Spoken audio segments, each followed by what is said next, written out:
नमस्कार दोस्तों, भूषण क्लासेस में आपका स्वागत है। आज मैं फिजिक्स का नोट्स लेकर आया हूं जो बीपीएससी के लिए बहुत इम्पोर्टेंट है। सीडीपीओ का एग्ज़ाम आने वाला है, बीपीएससी का एग्ज़ाम आने वाला है, रेलवे ग्रुप डी का एग्ज़ाम आने वाला है और बहुत सारा कंपटीशन में जो है इस नोट्स यूजफुल होगा। तो चलिए स्टार्ट करते हैं। पहला क्वेश्चन,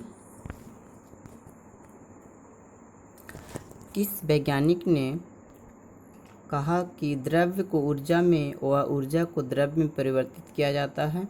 तो आइंस्टीन ने ही सबसे पहले कहा था कि द्रव्य को ऊर्जा में और ऊर्जा को द्रव्य में परिवर्तित किया जा सकता है। ठीक है, तो द्रव्य जो यहाँ है वर्ड, वो द्रव्य मीन्स होता है मैटर, यानी कि पदार्थ। ठीक है, और एक द्रव्य जो होता है ये द्रव्य मीन्स होता है लिक्विड। ठीक है, तो ये ध्यान रखें कि द्रव्य है यानी मैटर। ठीक है, नेक्स्ट, द्रव्य को ऊर्जा में तथा ऊर्जा को द्रव्य में परिवर्तित करने के लिए आइंस्टीन ने कौन सा फार्मूला दिया? तो ई बराबर एम सी स्क्वायर। ई बराबर एम सी स्क्वायर जो ऐसे भी क्वेश्चन में आ जाता है एग्जाम में कि ई बराबर एम सी स्क्वायर जो है किसने दिया फार्मूला? ठीक है, तो आइंस्टीन ने दिया। तो ई जो है उसका मतलब ऊर्जा होता है, एम द्रव्य का द्रव्यमान यानी मास, और सी जो है निर्वात में प्रकाश की चाल होता है। ठीक है, थर्ड क्या है, परमाणु बम का निर्माण कैसे होता है? तो परमाणु बम का निर्माण जो है नाभिकीय विखंडन के द्वारा होता है। और नाभिकीय संलयन से क्या होता है? तो नाभिकीय संलयन से जो है सूर्य में ऊर्जा, प्रकाश का उत्पादन और ब्रह्मांड की उत्पत्ति यानी बिग बैंग के द्वारा होता है। ठीक है,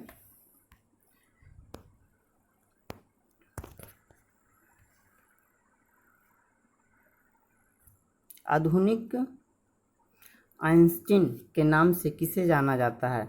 तो स्टीफन विलियम हॉकिंस को आधुनिक आइंस्टीन का कहा जाता है। ठीक है, 6, विज्ञान की प्रथम क्रांतिकारी खोज क्या है? यानी कि सबसे पहले आग का जो है आविष्कार हुआ था। ठीक है, नेक्स्ट, पुरामानव के विकास को किस आविष्कार ने गति दी? यानी कि मानव को जो है सब विकास करने में क्या सबसे आगे रहा भूमिका किसका? तो पहिया का। ठीक है, अगर पहिया नहीं होता तो इतना डेवलप मानव नहीं कर पाता। ठीक है, 8 नंबर, ब्रह्मांड में सर्वाधिक मात्रा में पाए जाने वाले पदार्थ क्या है? तो डार्क मैटर यानी कि ब्लैक मैटर। ये इंग्लिश वर्ड है, इंग्लिश और हिंदी दोनों यहाँ एक ही है। ठीक है, प्राकृतिक में सबसे मजबूत बल कौन सा होता है? तो नाभिकीय बल होता है। ठीक है, सापेक्षता का सिद्धांत किसने दिया? तो आइंस्टीन ने दिया था। ठीक है, याद रखें, बहुत इंपॉर्टेंट है। प्रकाश वैद्युत प्रभाव की व्याख्या किसने किया? तो आइंस्टीन ने ही किया था। आइंस्टीन से रिलेटेड बहुत क्वेश्चन पूछा जाता है। ब्रह्मांड के अध्ययन को क्या कहते हैं? कॉस्मोलॉजी। ये भी क्वेश्चन पूछा हुआ है बीपीएससी में। ठीक है, प्रकाश की चाल कितना होता है? तो 8 लाख किलोमीटर पर सेकेंड होता है निर्वात में। निर्वात मतलब जहाँ पे हवा नहीं होता है। ठीक है,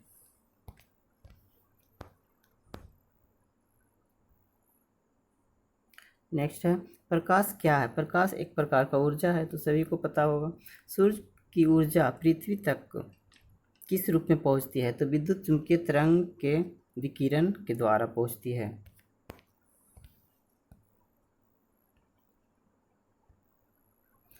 भारत द्वारा छोड़े गए प्रथम उपग्रह का नाम क्या है? तो आर्यभट्ट। ठीक है, और ये 19 अप्रैल 1975 को सबसे छोड़ा गया था।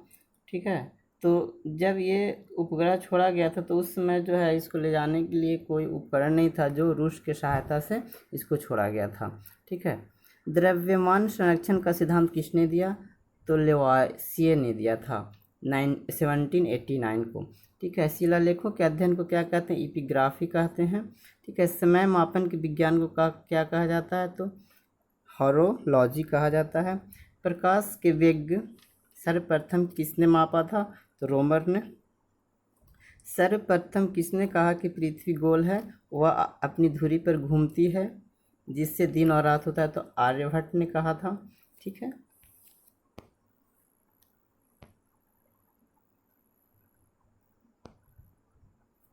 नेक्स्ट, भाप इंजन जो है किस पर कार्य करता है? तो ऊष्मागतिकी के सिद्धांत पर कार्य करता है। कौन? भाप इंजन। परमाणु भट्ठी नाभिकीय विखंडन के सिद्धांत पर कार्य करता है। विद्युत जनरेटर विद्युत चुम्बकीय प्रेरण के सिद्धांत पर काम करता है। रॉकेट का प्रक्षेपण न्यूटन की गति के सिद्धांत पर कार्य करता है। जल विद्युत ऊर्जा संरक्षण के सिद्धांत पर कार्य करता है। अल्बर्ट आइंस्टीन ने किस सिद्धांत के आधार पर प्रकाश वैद्युत प्रभाव की व्याख्या की? तो ये जो है नेक्स्ट पेज में क्वांटम सिद्धांत, ठीक है। तो क्वांटम सिद्धांत के आधार पर जो है अल्बर्ट आइंस्टीन ने जो है वैद्युत प्रभाव की व्याख्या की थी। आकाशीय पिंड के अध्ययन को विज्ञान के किस शाखा के अंतर्गत किया जाता है? तो आकाशीय पिंड का अध्ययन जो है विज्ञान के खगोलिकी के अध्ययन अंदर किया जाता है, इसके अंतर्गत किया जाता है। चंद्रमा का अध्ययन सोलोनोलॉजी कहलाता है। मानवीय सुंदरता का अध्ययन कोकोलॉजी कहलाता है। समय व अवधि का अध्ययन क्रोनोलॉजी कहलाता है, ठीक है दोस्त। मैं इसी तरह से जो है हमेशा लेकर आऊँगा और आप मेरे चैनल को सब्सक्राइब कर रखें ताकि इन्फॉर्मेशन मिलता रहे। बेल आइकन पर क्लिक भी कर दें। भौतिक विज्ञान के जन्मदाता सर आइजैक न्यूटन को कहा जाता है, ठीक है।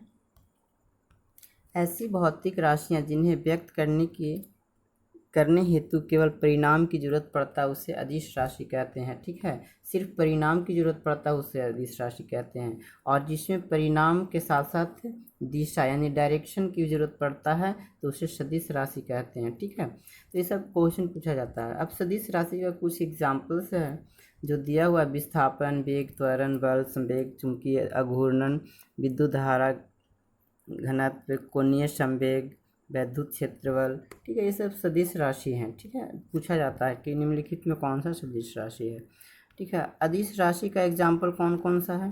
तो ये सब द्रव्यमान, घनत्व, चाल, आयतन, दूरी, कार्य, दाब, ये सब जो है अदिश राशि है। 2019 में पूछा गया था बीपीएससी में कि निम्नलिखित में कौन अदिश राशि है? तो ये दाब था ऑप्शन में, ठीक है। बाकी सब सदिश राशि था। अब दाब का एसआई मात्रा की पूछा गया था, पास्कल, ठीक है। ये सब क्वेश्चन रिपीटेड है, ठीक है। अब जो है कुछ भौतिक राशियां हैं उसका एसआई मात्रक। तो भौतिक राशियां उसका एसआई मात्रक जैसे द्रव्यमान, इसको केजी में मापते हैं। ताप केल्विन में मापा जाता है। विद्युत धारा एम्पियर, ज्योति तीव्रता कैंडेला, पदार्थ की मात्रा मोल, समतल कोण स्टेरेडियम, ठीक है। और घन कोण जो है समतल कोण रेडियम और घन कोण स्टेरेडियम में मापा जाता है, ठीक है। कुल मूल मात्राओं की संख्या जो है 7 है। आज तक मेन जो है 7 ही मात्रा है, ठीक है। एसआई पद्धति किस पद्धति का विस्तारित रूप है? तो एमकेएस पद्धति, ठीक है। एमकेएस पद्धति का जो है विस्तारित रूप एसआई पद्धति है, ठीक है। तो इस तरह से जो है आज की वीडियो में इतना ही। अगर अच्छा लगा तो लाइक शेयर कमेंट ज़रूर करें और फिर मैं लेकर आऊँगा, ठीक है। और हमेशा जो है साइंस या फिर कोई भी जीके जो है मैं लेकर आता रहूँगा, तब इसीलिए मेरे चैनल को सब्सक्राइब कर लें, बेल आइकन पर क्लिक कर दें ताकि नोटिफिकेशन मिलता रहेगा, ठीक है। और फिर मैं करंट अफेयर का जस्ट अपलोड करने वाला हूँ। Okay friend, thanks for watching.